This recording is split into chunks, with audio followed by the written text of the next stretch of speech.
साहब अम्बेडकर ये कहते हैं, अगर संविधान को सही तरीके से लागू करना है तो संवैधानिक नैतिकता के बगैर यह संभव नहीं है। कॉन्स्टिट्यूशनल मोरालिटी की बात बाबा साहब अम्बेडकर कहते हैं। और बाबा साहब अम्बेडकर ये कहते हैं कि इस देश के लोगों के अंदर इसका अभाव है।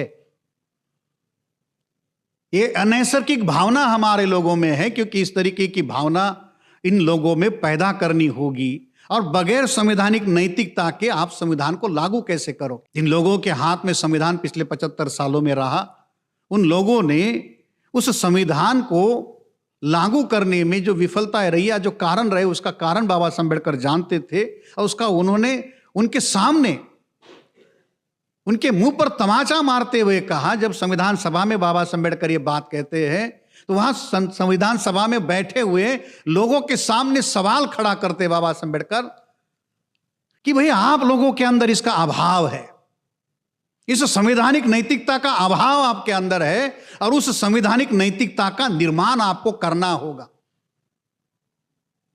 अपने आप को ऊपर उठाना होगा। और जब तक आप अपने आप को उठाओगे नहीं, उस स्तर पर नहीं लेकर आओगे, तब तक आप राष्ट्र का निर्माण करने का काम नहीं कर सकते।